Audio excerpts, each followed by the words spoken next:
Radhe Radhe everyone. दोस्तों, भाद्रपद की शुक्ल पक्ष को चतुर्थी को जो आने वाली अनंत चतुर्दशी की पूजा हमें किस तरीके से करनी है, आज की वीडियो में दोस्तों आज मैं आप लोगों के साथ में शेयर कर रही हूँ कि अनंत चतुर्दशी की पूजा हमें किस तरीके से सरल विधि से करनी है।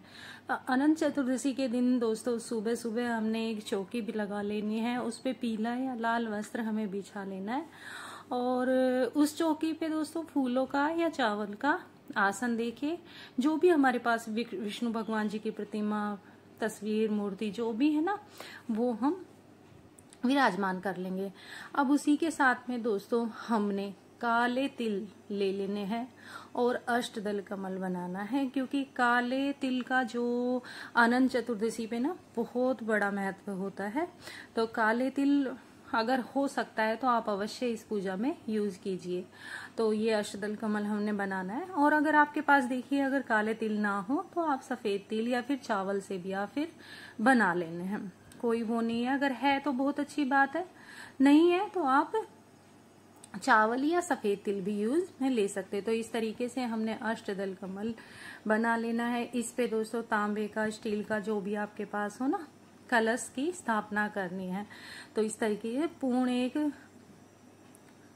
पात्र ले लेना है और इसके ऊपर दोस्तों हमने ये प्लेट ना खाली नहीं छोड़नी है। इसमें हमें या तो गेहूं, बाजरा, कोई भी अन्न हमें इसमें रखना है, या फिर आपके पास जैसे काले ही तिल हो तो काले तिल हमने अवश्य रखने हैं। और ये हमने लोटे के अंदर सुपारी, लौंग, एक सिक्का और थोड़े से काले तिल, इलायची, ये पांचों चीज हमने कलश के अंदर डाल देनी है। अब इसके ऊपर हम ये काले तिल डालेंगे। अब यहाँ पे हम दीप की स्थापना करेंगे। तो आपके पास अगर अशोक के और कमल के, उसके अशोक के और पान के अगर पत्ते मिल जाते हैं तो आप भी वो कलश में डाल सकते हो, लेकिन मैं लेके नहीं आई थी तो इसलिए मैं वैसे ही दीपक इस पे मैंने रख दिया है। अब दोस्तों इसी के साथ में हमने गणेश जी की पहले स्थापना करनी, क्योंकि देखो बिना गणेश जी के पूजा हमारी अधूरी है। और अनंत चतुर्दशी के दिन ना गणेश जी विसर्जन भी किए जाते हैं। तो पहले हम गणपति जी का पूजन करेंगे, क्योंकि इस दिन ही इनका विसर्जन भी किया जाता है। तो सबसे पहले हम गणेश जी की भी पूजा करेंगे, स्थापना करेंगे। और दोस्तों देखियो, इस दिन अनंत चतुर्दशी के दिन शेषनाग की पूजा की जाती है। तो शेषनाग अगर आपके पास कोई तस्वीर में हो, मूर्ति में है तो बहुत अच्छी बात है, नहीं तो आप मिट्टी के शेषनाग बना सकते हो। मैंने यहाँ पे आटे के शेषनाग बनाए हैं। तो हमारे पास ये मैंने आटे के शेषनाग बना के इनकी स्थापना कर दी है, थोड़े से अक्षत रख के।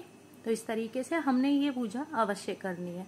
अब हम सबसे पहले दोस्तों दिया प्रज्वलित करेंगे। तो सबकी स्थापना करने के बाद में हमने दिया प्रज्वलित कर लिया। अब हाथ जोड़ के हम हमारे विष्णु भगवान पूजा स्वीकार करें, गणेश जी महाराज, ऐसी हमने प्रार्थना करनी है और अपनी पूजा शुरू करनी है। तो सबसे पहले हम अपने गणेश जी की पूजा करेंगे। गणेश जी के लिए वस्त्र स्वरूप हम कलावा समर्पित कर देंगे, फूल समर्पित कर देंगे, तिलक लगाएंगे। तो इस तरीके से सबसे पहले हमने गणेश जी की पूजा करनी है।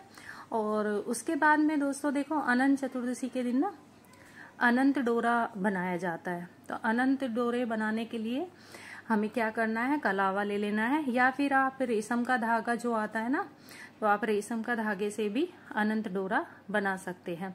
वो भी मैं भी आप लोगों के साथ में शेयर करूंगी।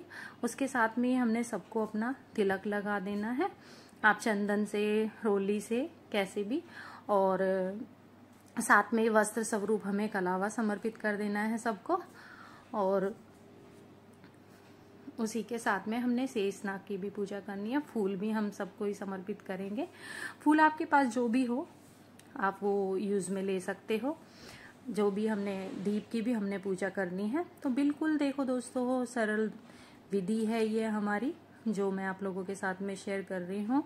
चाहे आप ये व्रत रखो या ना करो, लेकिन इसकी कथा और पूजा हमें अवश्य करनी चाहिए। तो बिल्कुल सरल पूजा है, कोई ज्यादा नहीं है। और कलश पे हम जो हमने कलश की स्थापना की है ना, उस पर स्वास्तिक भी बनाएंगे और उनकी पूजा भी करेंगे। तो इस तरीके से अब हम अनंत डोरा जो बनाते हैं ना वो बनाएंगे। तो अनंत डोरा बनाने के लिए 14 दोस्तों गांठें इसमें होती है। ये अनंत डोरा होता है। इसकी पूजा करने के बाद में ये डोरा हम अपने हाथ में बांध लेते हैं। घर के जेंट्स है आप उसको भी बांध सकते हो, लेडीज को भी आप ये मतलब ये डोरा बना के आपको ये पहले पूजा करनी है। उसके बाद में देखो इस तरीके से हमने गांठें लगानी होती है और इसकी अलग से भी मैं आप लोगों के साथ में वीडियो शेयर कर दूंगी। तो इस तरीके से हमने ये डोरा अपना बना के और फिर इसकी हमने पूजा करनी होती है और फिर हमने ये बांधना होता है। तो इस तरीके से हमने ये अनंत डोरा बनाना होता है। और अनंत चतुर्दशी की जो ये पूजा है ना दोस्तों, ये हमें सुबह करनी है।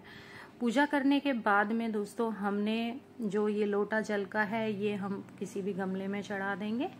जो भी हम प्रसाद भोग अभी समर्पित करेंगे, तो भोग के लिए पहले अपने गणेश जी को हम भोग समर्पित करेंगे और विष्णु भगवान जी के भोग में हम तुलसी दल अवश्य रखेंगे। तो तुलसी दल हमने अवश्य अपने विष्णु भगवान जी को समर्पित करना है।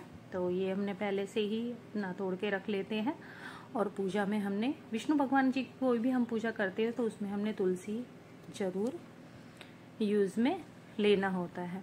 और दोस्तों साथ में हमने डोरे की पूजा करनी है और हो सके तो 14 दिन के लिए हमने ये डोरा बांधना होता है। और 14 दिन ना तो आप कम से कम 1 दिन 2 दिन इस डोरे को अवश्य इसको पहने। और इसी के साथ में दोस्तों फिर हमने कथा सुननी है और कथा सुनने के बाद में जो भी हमने हाथ में फूल और काले तिल लिए ना, ये हम विष्णु भगवान जी को समर्पित कर देंगे। तो बिल्कुल सरल विधि है दोस्तों और ये हमने पूजा करनी है। चाहे आप व्रत रखो या ना रखो, फिर भी हमें ये पूजा अवश्य करनी है। फिर हमने अपने गणेश जी की आरती करनी है, विष्णु भगवान जी की आरती करनी है। आप हो सके तो कपूर से आरती की दी, नहीं तो दूसरा दीपक आप जला के प्रज्वलित करके और आप ये आरती कर सकते हो। तो इस तरीके से हमने अपनी पूजा संपन्न करनी है। बाद में हाथ जोड़ के क्षमा याचना करनी है। तो दोस्तों कैसी लगी आपको मेरी जानकारी, जरूर कमेंट्स करना, शेयर करना। अगर चैनल सब्सक्राइब नहीं किया तो प्लीज सब्सक्राइब करना।